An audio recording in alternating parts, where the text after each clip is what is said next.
Hi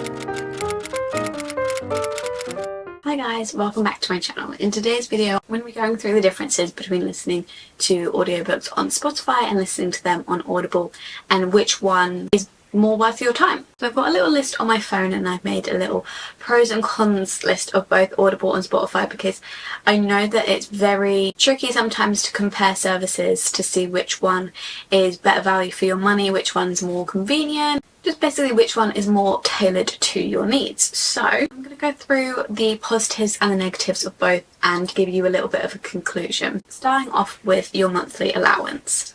So for Spotify, your monthly allowance is 15 hours of audiobook.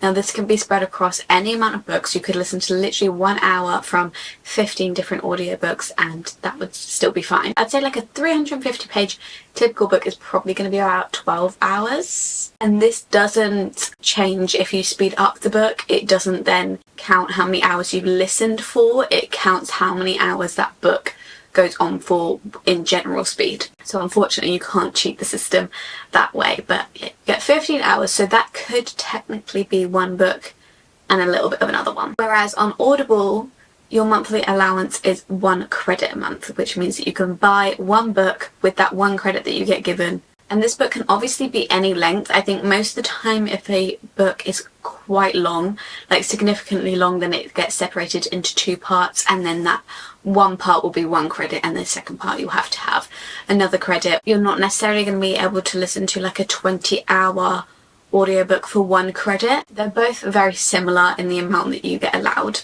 The only thing is with Spotify is that obviously once you've finished it, if it is less than 15 hours, then you can continue with another book.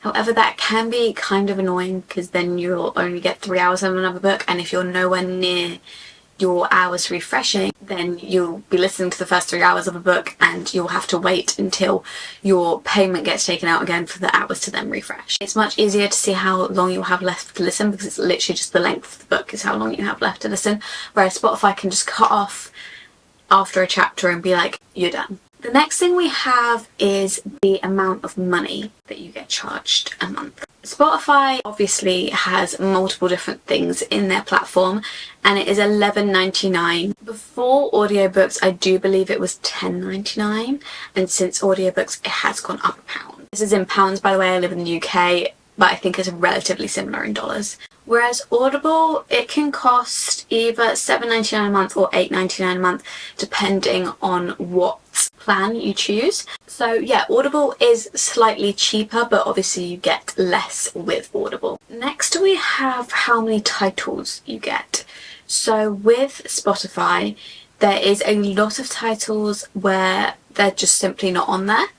And there are a lot of titles where they are locked and you have to pay more, which I've never had. I have been advised this by people that use Spotify.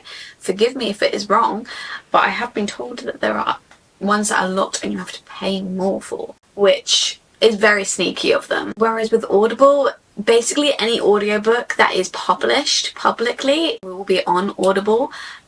So there's a lot wider of a range, and they also have their own exclusive ones that you can listen to as well, which obviously Spotify will never have exclusive to Audible ones. Next is how long your monthly allowance lasts for. So on Spotify, your 15 hours lasts for that month. Once that month is done, your hours are gone. You can't build up hours by saving them every month. Once that month is gone, your hours are done and they refresh to 15 hours again, even if you don't listen to a single audiobook hour the month before.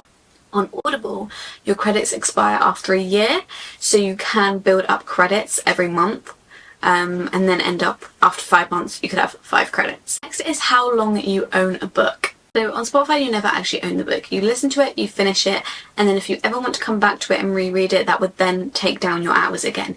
It wouldn't be like, oh, you've already read this, so you don't have to use your hours. It would count towards your hours again if you reread it. On Audible, you get to keep your book forever. Even when your subscription is cancelled, you have that book. That is now your audiobook to keep. You can re-listen to it at any time at no extra cost. Or you could buy it, and if you don't necessarily want to listen to it when you buy it, then you could listen to it later down the line and it wouldn't disappear. What happens when a subscription is cancelled? So on Spotify, when your subscription is cancelled, you then can't access the audiobooks anymore. It is not like music where you can still listen to the music and get interrupted with ads. You just can't listen to the audiobooks anymore. Whereas with Audible, as I've said, once your subscription is cancelled, you can still listen to any audiobooks that you have previously purchased with your credits. Next is what you can do once you have used up your monthly allowance. So on Spotify, there's no official thing that you can do once you've used up your monthly allowance. That is done and you have to wait until the next month.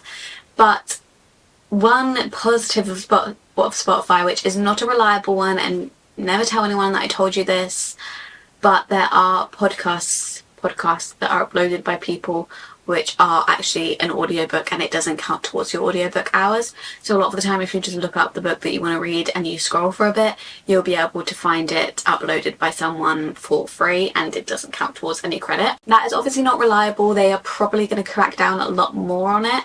It's just because audiobooks are fairly new on there. It has always been a thing on Spotify. People upload unreleased songs as podcasts, and people upload like loads of things that shouldn't be on there for free as podcasts, but yeah, I didn't say that. Whereas on Audible, there is actually an official option. Once you've run out of things to listen to, the official option is that you can listen to the Plus catalogue that they have without any credits. I think they're all Audible originals, but they don't require any credit, so you can just listen to them at any time, and they are always going to be there. They're an official thing from Audible, and so you always have something to listen to even if you run out of audiobook hours. Not audiobook hours, audiobook credits. So I've made a few conclusion points to kind of round up this video, and I've also made a few awards. So we can award a different service for different things that they excel at. So the conclusion is that Audible is cheaper. Obviously, Audible at their most expensive is $8.99 and Spotify is $11.99. £3 doesn't sound a lot, but at the end of the year, 3 times 12, 36, I think that's right. That is a lot of money to save. So if you're only looking for audiobooks and you don't care about the rest of the stuff that comes to Spotify, that is your cheaper option, and it has the best range of books. But if you do listen to music anyway, and a lot of people do usually pay for a music subscription, then Spotify is very convenient and it is cheaper because you're only paying what you would for a music subscription and you get audiobooks thrown in there as well. So in that way, Spotify is cheaper if you're already going to be paying for it for the music. In my opinion, Spotify is better for shorter books, because if you read a short book on Spotify, you could almost get through 2 books in a month. And once you've got through those 2 books, maybe it'll be closer to your time when your hours will refresh, and then you can continue listening to the end of the other book. So I do think Spotify is really good for shorter books. Obviously you get 15 hours on Spotify, and obviously if it's over a certain amount of hours, then the audiobook does get split in 2, but I think you could get over 15 hours from an audiobook on 1 credit, so Audible is probably cheaper for a longer book. So I've made a few awards. The award for value for money goes to Spotify. For music and podcasts and everything that goes on Spotify, to then get audiobooks on top for only $11.99 when Audible is $8.99 on its own is quite good value for money, especially if you pay for music anyway. The next award is one for convenience. Again, this one does go to Spotify. It's so convenient because everything is then in one place. Your music, your podcast, your audiobooks. You don't have to have multiple outgoings coming out of your account from multiple different places. It's just one outgoing for all those things, and it's in one app. For range of books, the award goes to Audible. They have such an amazing range of books, and basically, like any book you can think of, it will be on there if it has an audiobook. And they've also got their Plus catalogue, which is exclusive to them, and you obviously won't be finding that on Spotify. So based on all those points, I'd say there isn't a clear winner. It really does depend on what you like.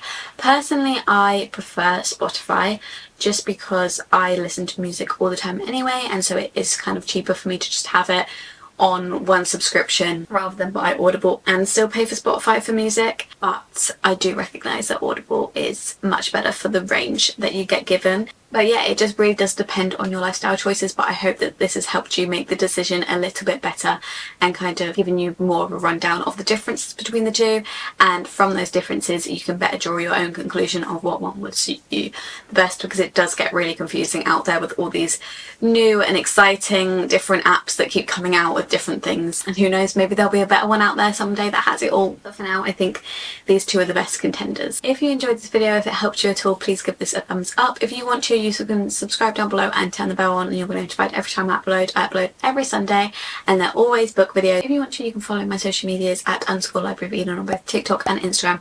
Again, all about books, and I'll see you in the next video very soon. Bye!